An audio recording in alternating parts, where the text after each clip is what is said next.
So on the 11th of March, the World Health Organization declared COVID-19 a pandemic. Subsequently, a range of emergency measures were implemented across the world, including lockdown, quarantine, border shutdowns, and the mandatory wearing of face masks. These measures have been carried out to limit the damage brought about by the virus, but they have also become the means by which to avoid addressing the material conditions driving the emergence of the disease. The issue of how capitalism destroys the environment and thereby alters the pathways along which viruses evolve has been relegated to fringe political reporting. The reluctance of the political establishment to discuss the underlying causes of the pandemic demonstrates that no capitalist state can prevent the pandemic, which is the direct product of the capitalist system. So it's against this backdrop that I'll lay out the material conditions that have brought about a swarm of infectious diseases disproportionately killing working class Black people. Hopefully by the end of the talk, it will have become clear that we need to urgently build a revolutionary socialist movement to restore the environment and the health of humans and animals alike. Okay, so I'll begin with the role of agriculture. The scale at which agribusinesses conduct their production entail the destruction of natural animal habitats such as forests, jungles, and wetlands. This mass appropriation of land has led to the threat of extinction of a vast number of wild species, and those animals that have survived have been pushed to relocate into smaller fragments of remaining habitat where their likelihood of coming into contact with humans is high. This has created the perfect condition of zoonosis. Zoonosis refers to or means cross-species animal to human transmission of diseases. COVID-19 is one such disease. As agribusinesses in China have encroached upon the regional forests, wild food operators have moved further into a contracting wilderness to obtain their source. And as a result, it is likely that bat-hosted COVID-19 found its way onto a truck, crossed over to humans, and then successfully set off a chain of infections. It is estimated that globally approximately 1 billion cases of illnesses and millions of deaths occur every year from zoonosis. That is up to 60% of emerging infectious diseases that have their origin in animals. We therefore need to recognize that COVID-19 is part of a problem that exceeds the nearly 500,000 COVID-related deaths that have been reported globally over the past 9 months. Malaria kills over a million people annually. And in 2018, at least 140,000 people died from measles. And HIV's cumulative death toll currently exceeds 30 million people.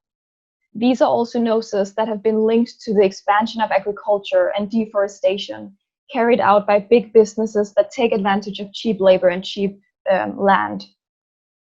And this is actually documented, or the World Health Organization has made this public information. The international community has responded vigorously, or somewhat vigorously, to the COVID-19 pandemic, but infectious diseases that cause a substantial health burden in oppressed nations are largely ignored. This is the case of the ongoing Ebola outbreaks in Central and West Africa. Bats, which are the animals believed to be the source of the virus, have lost their habitats due to logging, mining, agriculture, and climate change. On top of that, poverty has forced people to go deeper into the remaining forests in order to seek or to find shelter and food, which further heightens their risk of catching the virus. The government of the DRC, Democratic Republic of the Congo, announced on the 1st of June that yet another outbreak of Ebola had been detected.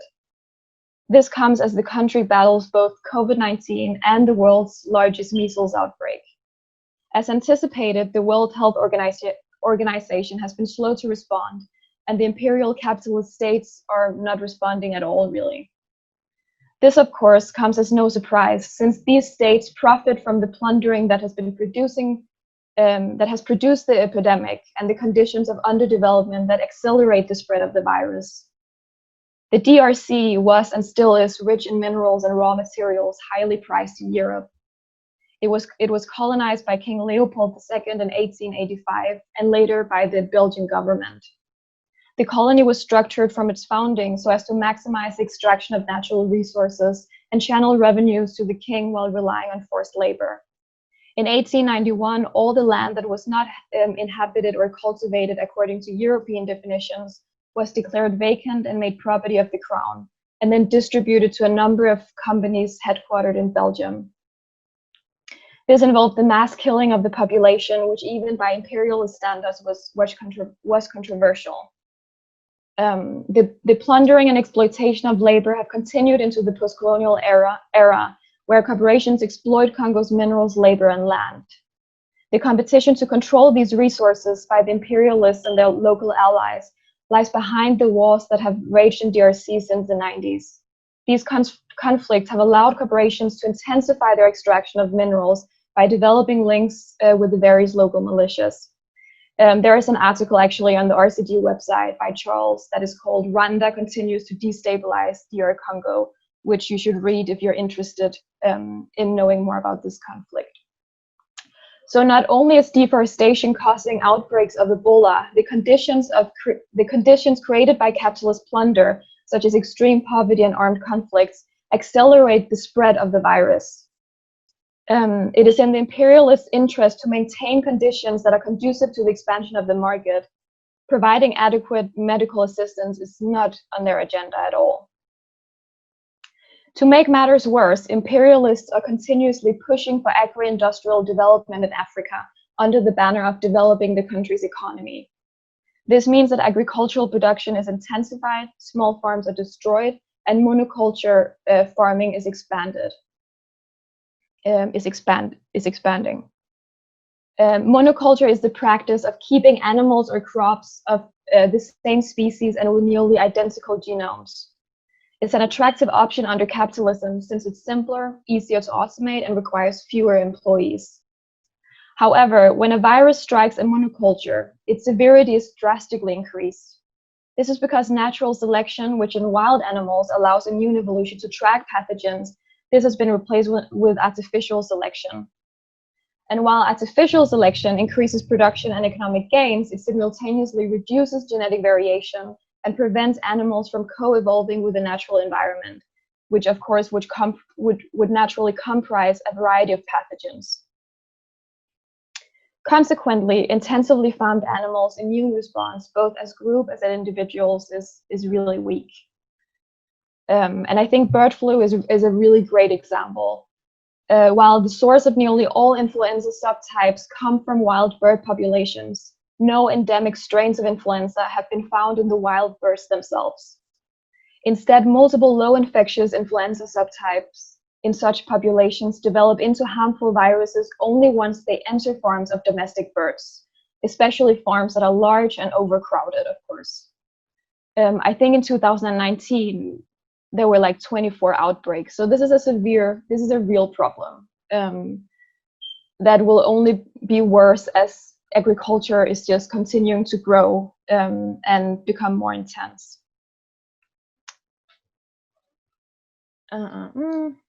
So finally, I want to touch upon the issue of treatment, such as vaccination under capitalism.